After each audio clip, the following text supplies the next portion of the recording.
Ahoy, mateys! Welcome aboard The Shallows, the pod designed specifically for all you 10-team and Small League managers out there. I'm your captain, Eric Henriksen, alongside Chief Mate Carson Picard. Carson, how are the Seas faring today?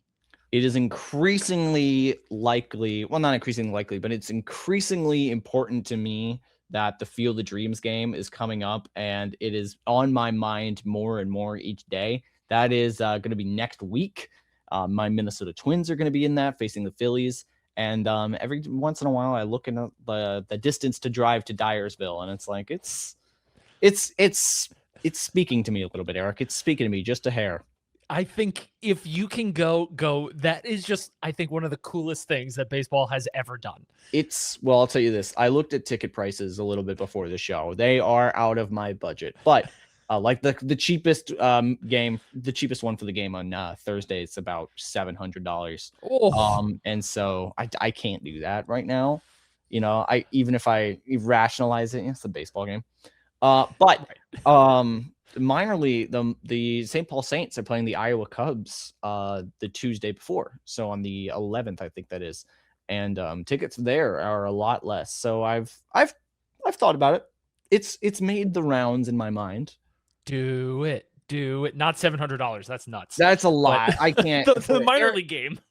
Eric, how much would you pay for a novelty baseball game? I mean, the Yankees have played in the they played in the first one. Yeah, they played in the first one, the Field of Dreams game. But for what's the most money you would pay for a non-playoff baseball ticket? $250. $250? That's about right. I think I'm with you. I'll tell you what. $700 is just. I can't. It would be really cool. It'd be really cool, but I'm just not in the position where I can like burn that much. Most people aren't. There's some things. This is a long intro. I admit there's some things where I'm like, it is sort of blank check, just like, yeah, I'll pay it. I went to a couple concerts last year where it was like, yeah, absolutely, I'll see that. I'm never gonna get this chance again. Sure, go. Important spiritually, but like for a Twins game, I know it's a Twins game in a cool place, but I know it's in a cornfield. But like, I can watch baseball in a cornfield anytime. That's how you know you're from the Midwest. On today's show, we have the Captain's Report and a segment called The Trading Post, because guess what? It's going to be our trade deadline extravaganza.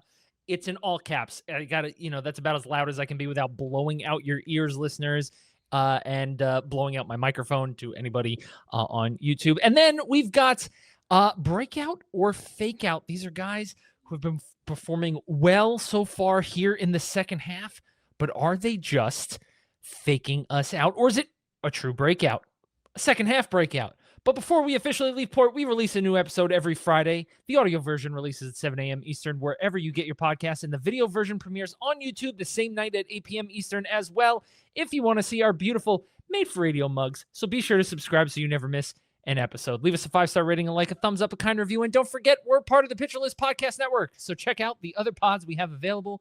There are new episodes out daily, and visit pitcherlist.com for all the latest and greatest content published daily as well. Carson, you have any articles you're working on? I know you're on the First Pitch pod several days. You were on it all last week, if I recall. Anything cooking? No. I can safely say things are on simmer right now. I've got some articles kicking around, but trust me, listeners, I will let you know. And I'll let you know, Eric, when I've got something ready to hit the burners. And then we will dive deep from the shallows into that. But for now, we're going to take a quick break and come back with the Captain's Report. So stay tuned. We'll be right back. Welcome back to the shallows. That's Carson. I'm Eric. And this is your Captain's Report. Injuries and other news. First up here, James Wood, much to my chagrin, to the 10-day IL with a strained oblique. They're calling it mild, but it is an oblique. It could take God knows how long for him to come back. Hopefully sooner rather than later. He has been a top 3 fantasy performer this season. Nick Kurtz to the 10-day IL with a sprained thumb. And Carson, I have to suspect that this thumb issue, which my wife is an OT, and so she knows hand stuff. The thing that I read, basically he tore like something down here, which is not fun. I I have to imagine his poor performance in recent weeks from Nick Kurtz has to do with this thumb injury. Yeah, I mean, this is something that I think I was looking at dates back, the injury to the tail end of July. It might have been a lingering thing. Of course, sometimes with these hitters, they are streaky. Nick Kurtz does fit that mold, but yeah, you do have to suspect with a player of that caliber does go on a cool streak, it is injury related to some extent. Yeah, hopefully Nick Kurtz does get back sooner rather than later, but I anticipate he's probably going to be out like a month, man. This is not cool. Audio listeners, he's touching the base and the side of his below the actual thumb. Yeah, it's kind of where your thumb meets your hand. Think of it that way. Like your fingers all have 3 sections. Your thumb's third section is kind of in your palm area. Like, yeah, that's kind of where he tore it. Not cool, not fun. This is an interesting one. Hunter Green back to the injured list after just 5 starts, 15-day IL with elbow soreness. And if I read correctly, it's not his throwing elbow. What, do you sleep wrong? Youch. It says, I think I see right elbow soreness. Okay, so already. So I think it is that. Okay, it is his throwing arm. Then what I read is a lie. Wouldn't that be funny if it was his left elbow somehow? Questions would have to be asked and answered. Yeah, this sucks for Hunter Green though. Obviously, bone spurs earlier in the year. You think maybe it's something related to that. Who knows? We only have the minor details. Nevertheless, though, Hunter Green, season to forget. Yep, absolutely. The long term, I know he's not very old. That was he 26, 27. Long term, Hunter Green, I think ends up in the bullpen. What do you think? Oh, don't say that. What the heck? No. I know. I don't like it, but his body just can't seem to hold up. I mean, we've seen players like this before, and it just hasn't seemed to matter. If they can get value out of him as starting pitcher, 20 starts a year, it's better than him being in the bullpen. That's true. Nah, Green is a starter until it's shown otherwise, in my opinion. Fair enough. Also to the 15-day IL, that means it's a pitcher. Trey Savage with left knee inflammation. Not fun. That's his landing leg. So yeah, hopefully a speedy recovery for Trey Savage. Hasn't had the best season, especially after last year's postseason. But what is your long-term outlook on Savage? Has it changed at all based on his results this year? Yeah, it has.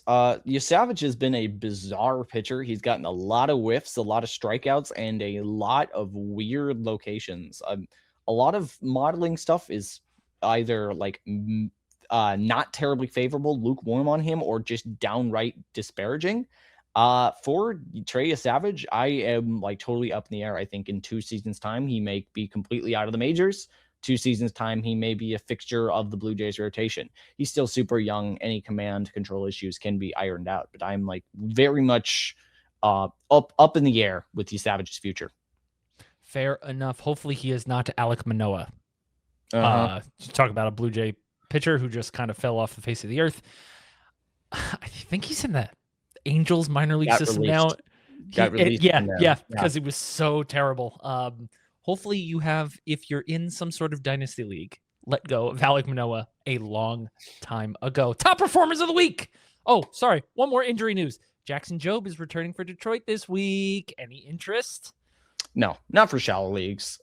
Good pitcher, but good pitcher maybe. We haven't seen anything. Obviously, former top prospect, but the cup of coffee he has had in the majors wasn't terribly exciting. There was some spring training buzz around his fastball and touching 102, but that's effectively a bullpen session. That's effectively a bullpen session in spring training sometimes. A guy trying to make the team, what have you. We're a year away from surgery, I don't know. Who knows? We'll see. Yeah, I also don't know how deep into games Detroit's going to let him go now that they literally sold everybody off except Justin Verlander. 2 players off. Yeah, 2 players from the rotation, but big deal. Yeah, sure. Yeah. Although quietly, Detroit does have 3 of the better young players in baseball between Dylan Dingler and Kevin McGonigal and Riley Green. And I think it's hilarious that they're going on a win streak now. And the AL Central is very much up in the air still for them. I mean, there's a non-zero chance the Tigers just turn around and win the division.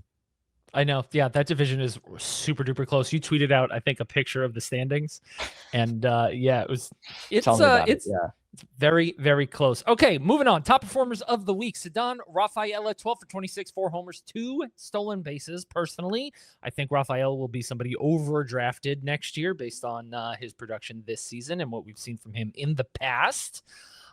Next up here is Yanier Diaz, showing some signs of life. 12 for 22 with 2 homers. If you need a catcher, are you picking up Yanier Diaz? Yeah, dude, he's been really good over the last few weeks, even. Just really excellent. And as we've talked about a few times, the catcher position has had a great deal of variability in how dependable it is. And right now it is not very. That is absolutely true. Next up on the list here, I'm going to jump one and then go back to him, Carson. But next up, I have Brian Baker, 4 saves, no earned runs. He has been excellent. What a find for Tampa Bay. Not that he wasn't a good reliever beforehand for Baltimore, but this year he's been great. And I don't think he's given up a run in a very long time, a month plus, if I'm not mistaken. All right, but this is the gem here of the top performers of the last week, and really over the last month and a half, basically. And that is Gavin Williams. Went 5 2/3 innings, no earned runs, 1 hit, 10 Ks. That makes how many games in a row of 10 plus strikeouts, Carson? What were you saying before the show? Is it 3? 5. 5. Yeah. I think he figured it out. I think I just blanked on the name that Nick calls them. Cherry bomb. I think the cherry bomb nature of Gavin Williams is kind of dissipated for this season. I think he's a big boy, right? He's 6'6", 250, big guy, very big guy. So maybe it takes somebody like that big to just figure it out just a little bit longer than most normal size human beings, because he is a large size human being. Gavin Williams has done excellent work in Cleveland this season. And then, of course, you had to do this to me. I mean, he did it to you. He's doing it to everybody. Carson, why don't you read this one? I would love to, Eric. Pete Crow Armstrong, who we still have a short on the pitcher list page of us saying not to draft him. Pete Crow Armstrong is running away. Pete Crow Armstrong is running away with the MVP, folks. He has, as we're recording this on a Wednesday, a 2-homer game against the Los Angeles Dodgers, bringing his total to 26 on the year with, I believe, 28 stolen bases.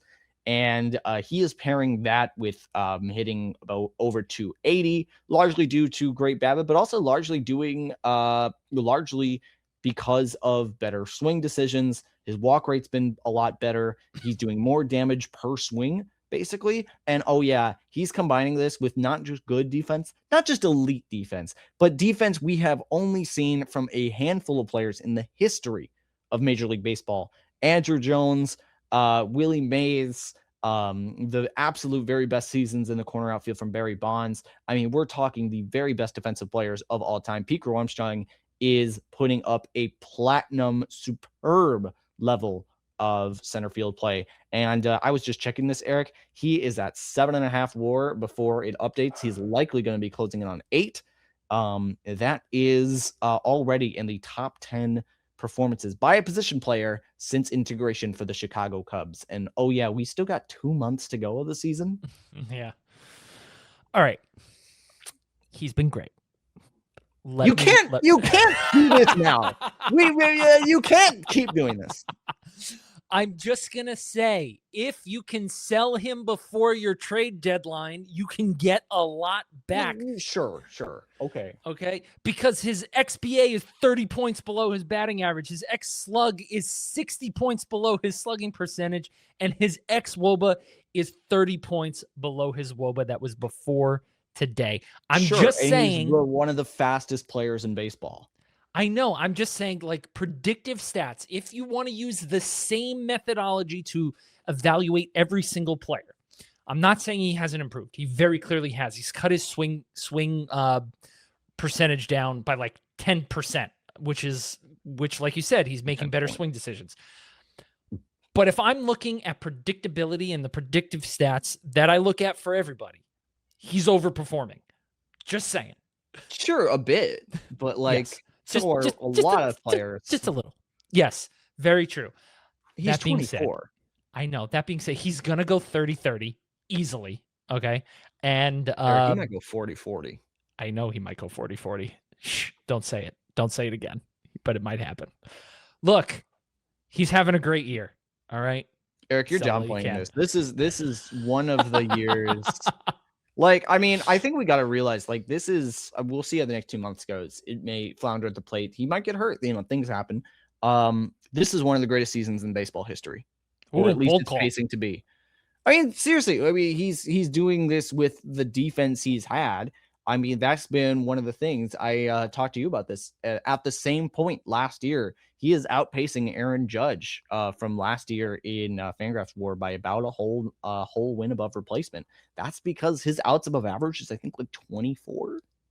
Yeah, he's a phenomenal fielder. I'll give him that. I never took that away from him. As a, you know, I know it's a fantasy baseball podcast, but like it's also the kind of thing that's like he is going to be in the lineup every single day because that glove is so ridiculously valuable, and he's just proving to be durable. He's proving to be a tremendous hitter. Folks, it's a season to remember for a while for Pete Crow Armstrong. I'm gonna do it one more time. I'm gonna do it one more time, Carson. Don't get mad at me. Remember when Cal Raleigh was an MVP candidate last year? I'm just saying, guys fall off. It happens. Sell Pete Crow Armstrong. I'm gonna go down on that sinking ship. You already are down. I know. You're a body I have a washed straw ashore, above Eric. water breathing. I think it's I think it's in the fishes.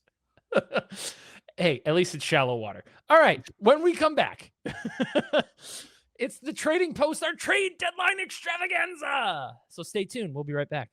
Welcome back to the Shallows. That's Carson. I'm Eric. And this is the Trading Post, our trade deadline extravaganza. I tried to do like an echoey thing. I don't know. Anyway, we're going to start with the top 3 biggest trades, as the trade deadline for Major League Baseball was on Monday, August 3rd. Today, we're recording this on Wednesday, August 5th, and your fantasy trade deadlines might be coming up by the time you listen to this. Okay? So, we're just going to kind of evaluate the trades that have happened in real life baseball and how they may affect fantasy baseball. First up, I mean, God knows how many times we talked about this. It was a foregone conclusion in March, dare I say February. Tarek Skubal to the Dodgers. Now, I think based on some other trades that were made, some people have an issue with the Tigers' return. And I think that is the biggest fantasy actionable thing to have happened in this deal. Carson, break it down for us.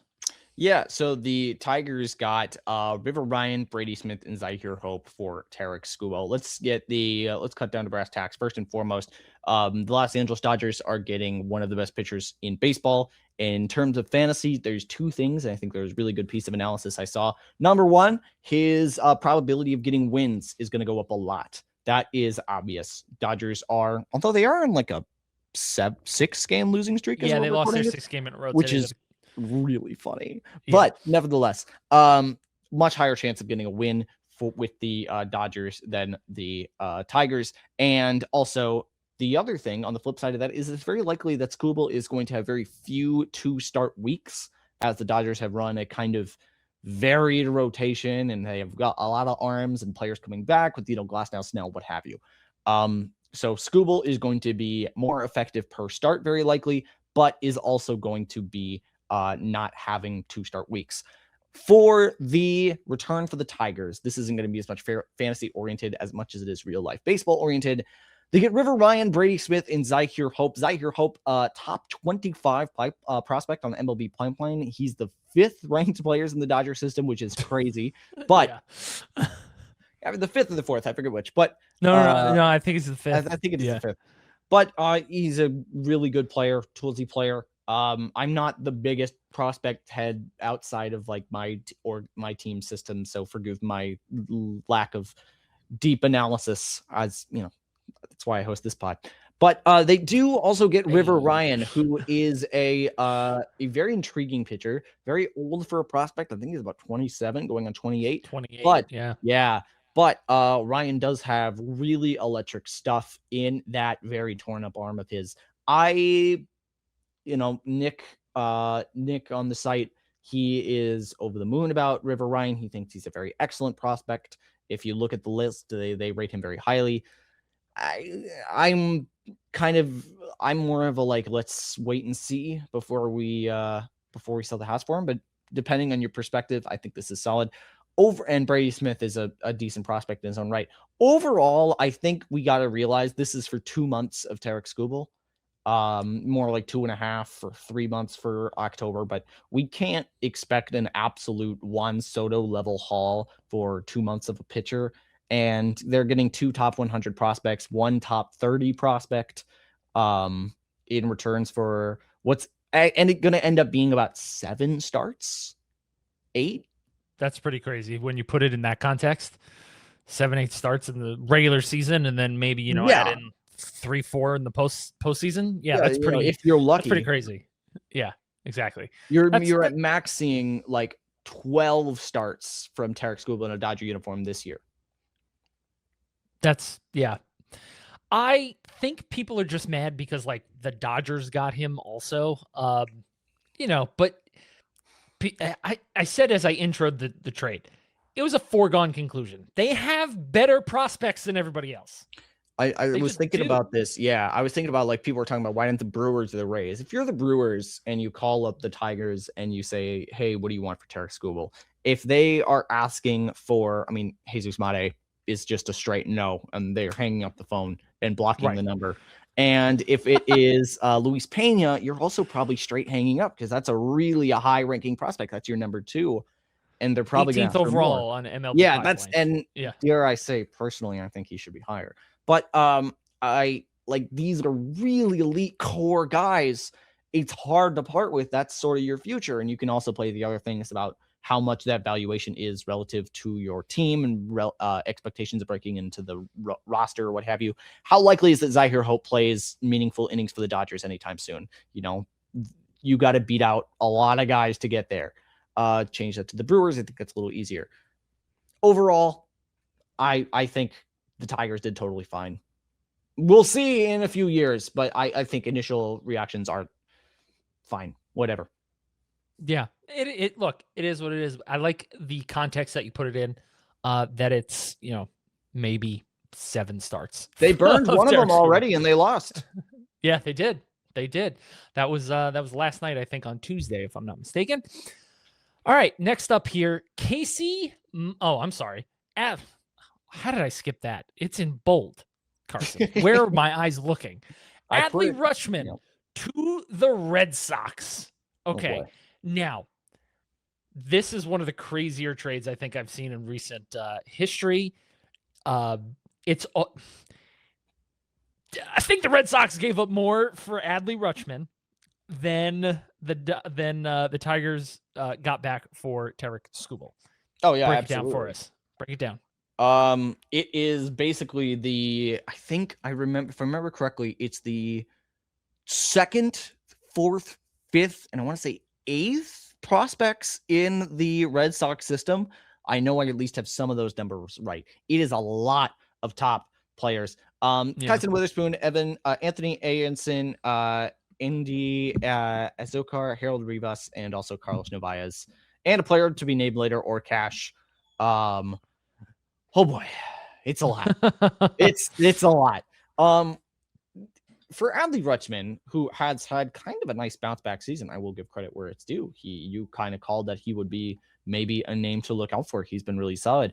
Adley Rutschman used to be one of the premier players in baseball, and he's had his stock kind of flounder a bit. It's recovered, and he's on his way out. I think he's still a great player.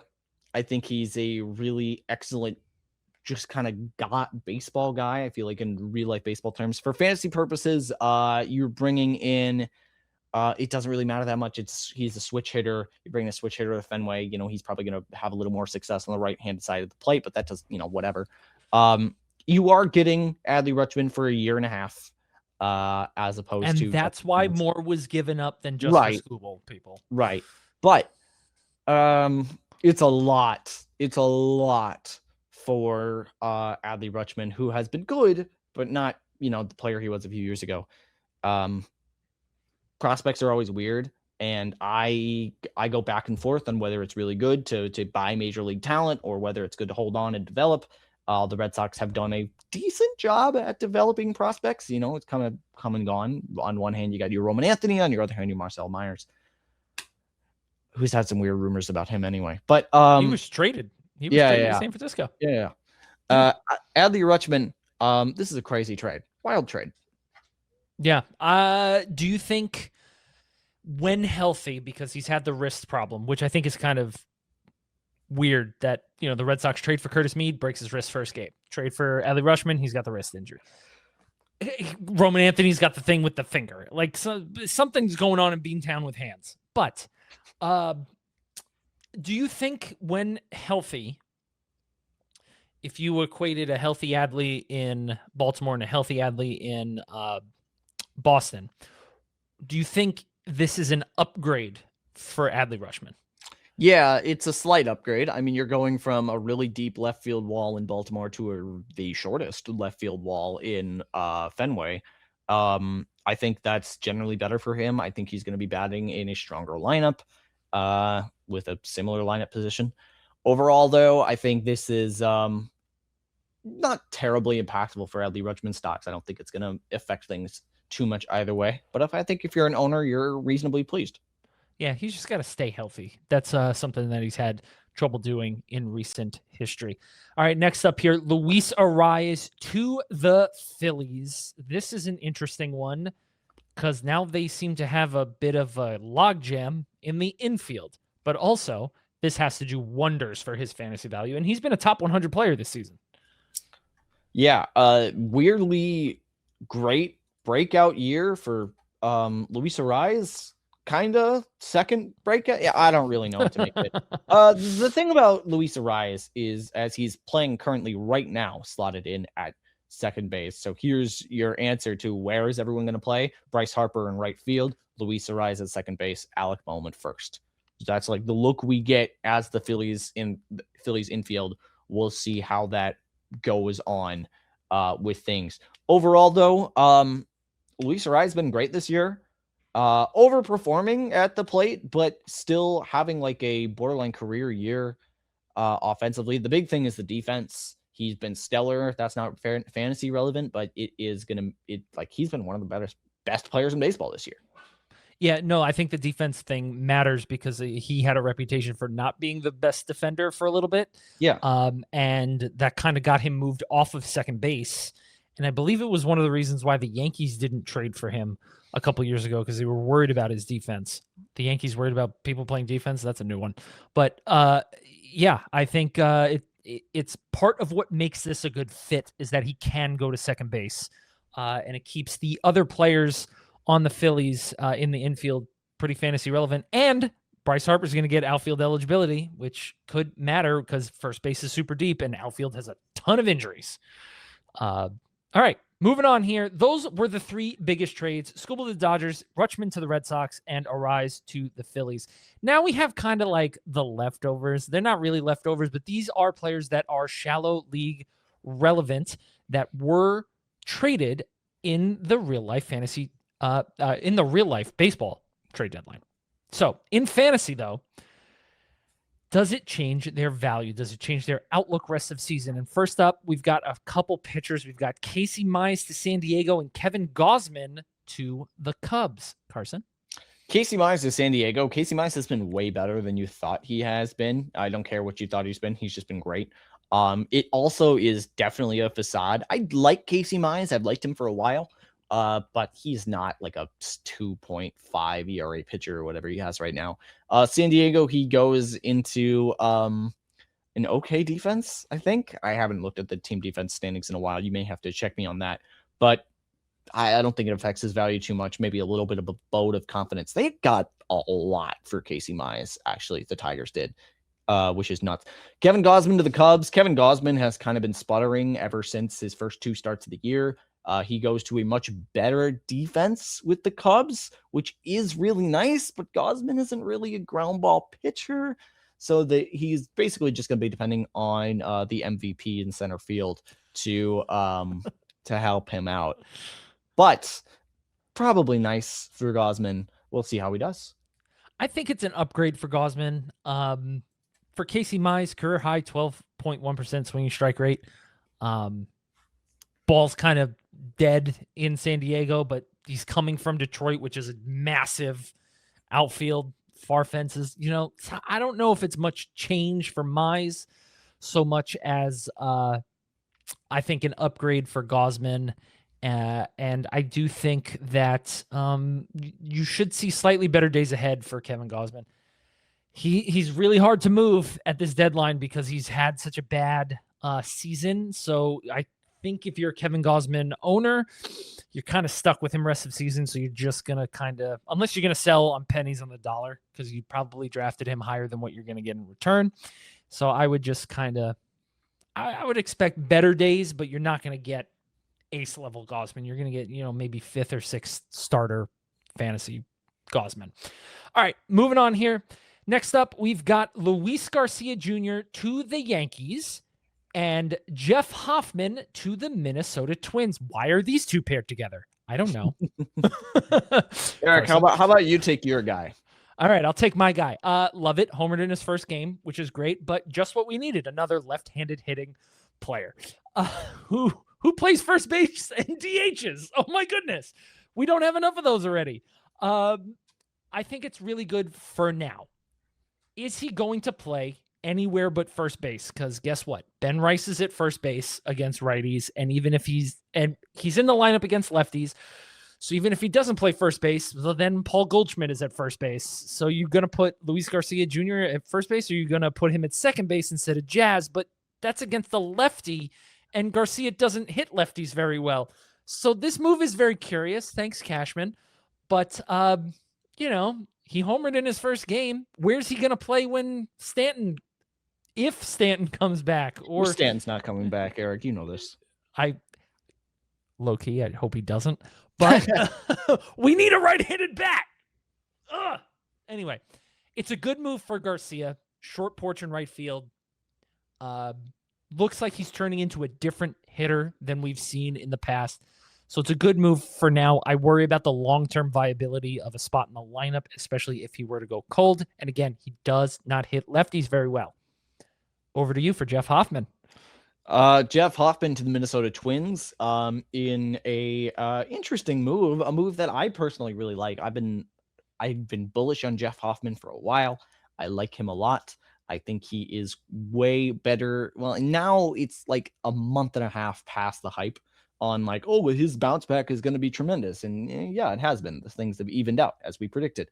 Hoffman's good. Hoffman is going to get a chance probably to have the closer role, which he lost, of course, in Toronto. He goes to a Minnesota bullpen that has been very weak. I like this a lot for the Twins. I don't need to get into the prospect weeds of things here, but overall, thumb up for me. Yeah, I really like it too. I like Jeff Hoffman being back in a closer role. I liked him coming into the season, and I'll say it like I've said it multiple times this season. He said he was going to do the thing, then he didn't do the thing, and he wasn't good. Then he started doing the thing, and now he's good again. Do the thing. Throw the slider. Or don't throw, whatever it is. I can't remember. It was months ago. However, he's been great for a while now. So if you need a closer, he's still somehow out there. Like, more people have gone after Luke Weaver, and that wasn't as obvious as a fit in the closer role. But, man, go get Jeff Hoffman if you need a closer. All right, moving on here. Speaking of closers, speaking of Luke Weaver, here he is. Luke Weaver to Pittsburgh. Is he the closer in Pittsburgh, or is it Gregory Soto? Or are they going to play matchups lefty-righty? I feel like this is a matchups kind of thing, right? Luke Weaver, solid pitcher, solid guy, but this is definitely someone that they're going to prioritize the handedness as need be. Yeah, and they acquired Camilo Doval as well, and I know a lot of people were speculating, if he can get it together, he's got a chance at safe. No, Camilo Doval, I'm sorry, he's not very good. I watched him for a year on the Yankees. He's not good. The ball moves a lot, but people can hit it. It's not very deceptive, which is pretty crazy. All right, Luke Weaver, Pittsburgh might be the closer. Timeshare again. If you need somebody, you can pick them up. All right, over to Toronto. They traded away one ground ball guy, I guess. Gossman's not really a ground ball guy, but they got Jose Soriano from the Angels. Someone got freed from Los Angeles, Angels of Anaheim. Not the guys we wanted freed, but some were. And that is Jose Soriano to Toronto. Outlook here, rest of season. I mean, it's got to improve, right? Because it's not the Angels. I'm so sad that the Cubs didn't get him. I know. You were I'm really so for that. sad it wasn't the Cubs that got him, but nevertheless, yeah, it's good for Jose Soriano. Yeah, it is. All right, next up here, he got shelled yesterday, but it was Coors. Freddie Peralta to Tampa Bay. Carson, you're shaking your head no for all you listeners out there that can't see it. And the hat managed to stay on, which is impressive. So it's a well-fitting hat, It's a nice hat. One of the reasons why. Thank you very much. Freddie Peralta Freddie to Tampa. Peralta, Everyone, at some point, I think you just got to say write the year off. I don't know if we can just be sitting on the porch expecting the ace to come back home. I don't think it's happening. He's an ERA north of 5, y'all. Yeah, he's been terrible this year. Terrible. One of the things about the Shallows is that we don't have to necessarily wait and pray on these come back to form. We can just say it's not happening. Yeah, and you know what? If it does, credit to those who held on and had more patience than I do. But picked him up off the wire after you dropped him, because if you do that, if you drop Freddie Peralta right now and somebody says, "Oh, I'm just gonna pick him up," before he has a good start or two, and then he's great rest of season, they obviously knew something that nobody else did. So, or they work in the Rays front office. Next up, Joe Adell to Cleveland. Hashtag free Joe Adell. He's been freed. Joe Adell feels like he's 34 years old. He's not. He's still in his mid-20s. He's been around for so long. He was a top prospect at 18. Thoughts on Joe Adell being freed from the Angels? I'm remembering that Joe Adell had a 37 home run season last year, which is crazy. He did. I knew it was a lot, but I forgot it was that much. And yet, still not terribly effective. Joe Adell is, for all intents and purposes, not fantasy relevant for what we're talking about. Decent player. Fair. Decent player. Surprisingly high amount of RBI. But I think that Adell is someone that just, he's fine. He's fine. He doesn't offer enough stolen bases. He doesn't hit enough for average. And the power is decent, but there's a lot of ways you can get power in shallow leagues. You know what's crazy to me? I think Cleveland has a type. Everyone talks about Milwaukee having a type, but Cleveland has a type too. Joe Adell fits the mold. John Kenzie Noel fits the mold. And then there was a guy, and I can't remember his name, that they acquired from the Padres a couple years ago, who also fits the exact same mold. Lots of strikeouts, home run, doesn't really walk. Just big, yeah. Yeah, I'm blanking on the name of that player. They got that guy. Yeah. Yeah, they have a type when they look for power to support J-Ram, who also, by the way, we did not put in the injury news, missed yesterday with inflammation in his surgically repaired hand from that hamate bone fracture. Not good. Don't like it. Also out of the lineup today. Carson, yesterday was not a great day for my fantasy teams. I lost 6 different players to injuries yesterday. It was rough.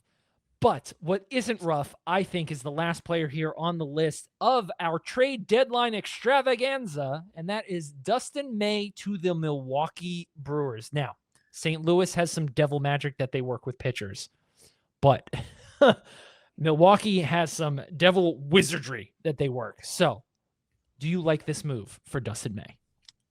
I think Dustin May has been good. I do. How good will he be? Obviously, we shall see. Generally, I am a believer in him, though. Throws hard, has some nice stuff, and has been able to piece things together generally this year. Pitchers that have been traded to the Red Sox and then subsequently have found their way to Milwaukee have fared well before. And so I'm hoping we will see that again. Fair enough. The player that immediately comes to mind was activated off the IL today and starting. So by the time you get to Friday, you know who it is. It's Kyle Harrison. I don't know if there's another one. There probably is. There's got to be. You know, we're going to find that At the out break, we'll think about it. at the break, which we're going to take right now. And when we come back, it's breakout or fake out. And we're going to tell you who else has been moved from Boston to Milwaukee in some circuitous fashion. So stay tuned. We'll be right back. Welcome back to the Shallows. I'm Eric. That's Carson. And this is breakout or fake out. But before we get underway there, we promised you we were going to look up a list of pitchers that have gone from the Red Sox to the Brewers in some sort of manner, not necessarily directly, but in some circuitous way. They work their way from Boston to Milwaukee. And that is quite a long list, actually, but no names of note on it whatsoever. Best I got is Quinn Priester, who did pitch like 5 innings for the Red Sox in 2024, which, guys, I'll be honest, I totally forgot about / didn't know. But yeah, I remember him. Anyway, moving on. That's about it. Yep. You got names on this list that are recognizable major league pitchers, but a lot of them are not. Yeah, or they're old. All right. So this is breakout or fake out. These players have been especially good since July, tempting managers like us and you to add them to their rosters or our rosters. Are they truly breaking out? First up, we talked about him a couple weeks ago. It's Steven Kwan. He's hitting .409. Oh my goodness. 15 walks, 8 strikeouts, and an OPS over 1,000. I mean, we're adding him, right? Because outfield is a mess with injuries right now. Kwan's been crazy. I was talking to Sperry, who is the editor for this, and Sperry gave me a little pat on the back a while ago saying, hey, thanks for the tip on Steven Kwan's breakout on the First Pitch podcast. And I'm saying, you know what? You're very welcome. I'll even do a double dip and talk about him here. Steven Kwan's been crazy good. Whenever a guy hits around 400, you do kind of have to furrow your brow and think about if that's going to come crashing down. But we do know that this guy has a ton of contact skills, and he's been on a hot streak. I think this is a little bit of a breakout in the mid-season for him. Eric, what do you think? I would agree. I love the batting average help, especially if you're rostering certain players that are literally having the worst years of their career. Bo Bichette, Cal Raleigh, to name a couple. Steven Kwan's going to help you out right now. He definitely is. I just don't really buy into players like him who don't provide a ton of category juice. I understand there was a couple seasons where he did provide a little bit of juice as maybe like a 4th outfielder on your roster, but in shallow league context, where the home runs, where the stolen bases, he's going to score runs if he's back at the top of the order. The batting average is great, but there's not much else there. That's why I think he's more of an injury replacement for us at the shallow league range of roster depth.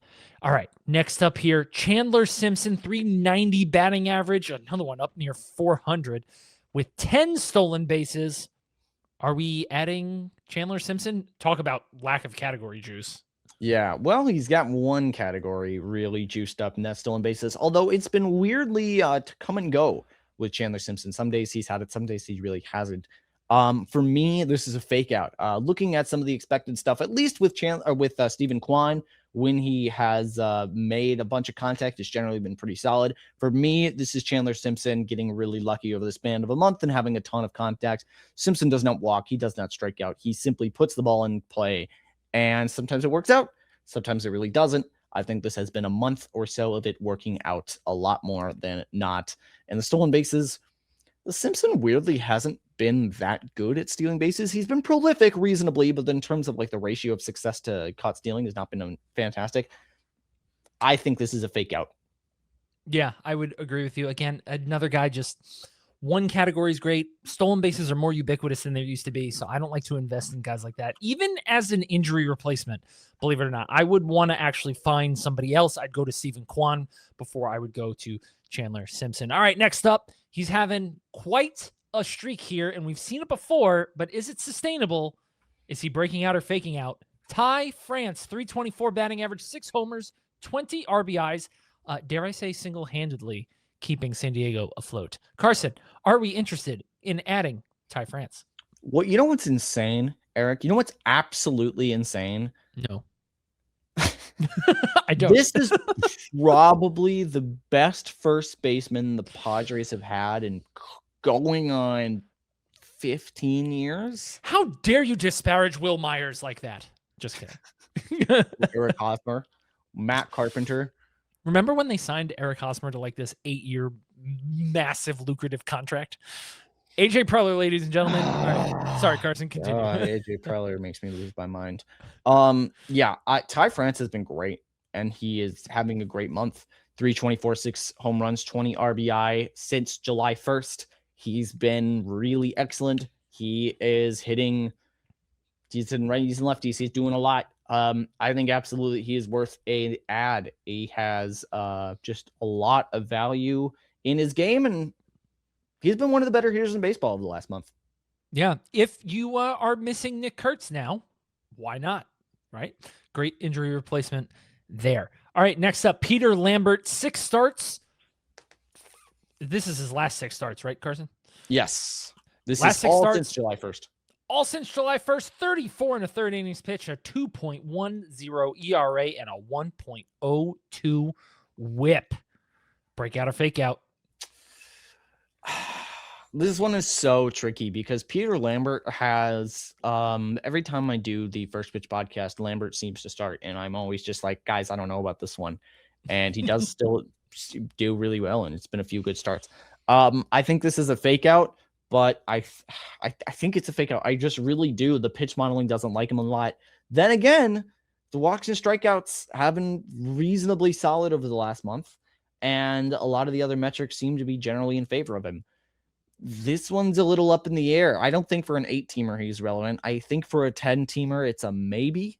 And I think I don't know. This might be a guy. Maybe I'm wrong and you hold on to him, but it's your fingers on the trigger for selling him. Yeah, I would actually try and sell him as soon as you can, which would be right now because your deadline is fast approaching. So sell Peter Lambert if you can. You probably can get a decent enough return for him. Maybe like a Shota Imanaga kind of pitcher you could get in return. Oh, hey, speaking of. Yeah, he pitched today, and he pitched fairly well against the Dodgers. All right, next up here, Shota Imanaga. Hey, 6 starts, 1.58 ERA, and a 1.136 whip. Breakout or fake out? Or is he just like back to where he after this like big dip that he had in the middle of the season? Yeah, this is in the breakout tier for me, as in I think he is getting back to cooking again. Shota has one thing with him. It is that if he has runners on, it is a big issue because he will allow a home run almost inevitably. And it is a matter of if that home run is 1 run or 3. And for Shota, he's been able to limit the hits, limit the damage. He did surrender a fair amount of hits against the Dodgers, but it's the Dodgers. He's been really good. And I think you do have to be really skeptical about him, but his whip is always going to be really solid. And the ERA has generally been pretty dang good. And if you just keep him away from the really scary starts, I think you're going to be smooth sailing. Yeah, Shota Imanaga is back. And last up on the list here, former Minnesota Twin, which you seemed a little, before the show, you seemed a little like upset that he's not on the team anymore. That is Griffin Jax. 6 starts, 31 2/3 innings, a 3.98 ERA, but a 24.4% K to walk ratio, which is excellent considering we were concerned about his control issues and his walk issues. Carson, Griffin Jax, breakout or fake out? I think it's a breakout, and I think it is, Nick agrees with me. He's ranked very highly on the list right now. The big concern about Jax has been 2 things. It's can he rein in the control, and can he go 6 innings or past 5, what have you. Both of those, he has ticked those boxes recently. And the stuff has been there. The stuff has been there for a while. He has a gnarly sweeper, good fastball, and a lot of nice pitches in his arsenal. And he's been proving the ERA a little inflated here and there, but I think the strikeouts and walks have proven that he can be successful as a starter, and I'm fairly confident in him going forward, and I think he's worth rostering in a shallow league. That is why we nicknamed him Griffin Fat Stacks Jax, racking up the K to walk ratio. He's been great. I just wish I just wish that Tampa would just let him go. You know who was just they just let him go yesterday? Logan Henderson. He went 6 innings yesterday. Shocker. Love it. Now let's just let Griffin Jacks go. He's not a spring getting chicken. there more. He's getting there more. Yeah, okay, so maybe you can shed some light on this just a little bit really quickly here at the end of the segment. Griffin Jacks is 31. I understand he hasn't been a starter in a while, but he was a starter at one point in his career, I believe, in the minor leagues. I mean, yeah, he came up as a starter, but like he hasn't been a starter since 21. Yeah. Why is Tampa concerned about conserving his innings? Not that you just want to let him run free, but like, why not let him go 100 pitches? Why cap him at 80? Or why if it's just the end of the 5th, not let him out for the 6th, regardless of pitching? I don't understand that. He's not 24. You know? Maybe you can. I mean, it's a ramping up kind of thing. Remember, at the start of the year, he was a reliever. Yeah. Like it was a mid-season transition to being a starting pitcher. So this was kind of sort of on the fly. So I think that's a considerable part of it. He was prepping and ready in spring training to be the closer for the Rays, and then that lost him. And then in I'm looking at the game logs here. In May, they were just like, "Hey, you want to start?" So I think we're going to temper our expectations as far as the length is concerned. Let him free. Let him run free at this point. He's made 18 starts. Let him go. He's been doing it. He's been having normal. I'm looking at the last few. I'm trying to find the pitch counts. I know they're getting up there. While you look at that, would you trade Peter Lambert for Griffin Jacks? Yeah, I would. Would you trade Griffin Jacks for Shota Imanaga? Yes. Okay. I like Shota the most of these three. Yeah, that's what I figured. All right, we're going to wrap it up right there. I wish all of you the best of luck at your fantasy trade deadlines. It's probably right around now. I know most of mine are August 6th, which will have been when you listen to this yesterday or tomorrow at the time of recording. So I wish you all the best of luck. Hopefully you improve your rosters, or if you're looking to sell, you sell and get things that help you down the road.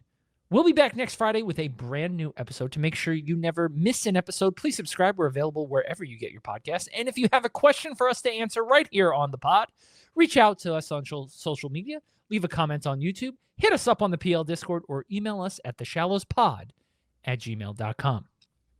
He's Carson Picard at Carson Picard PL on the website formerly known as Twitter. I see you made a nice little adjustment there. A little bit of adjustment. Little Prince reference, you know.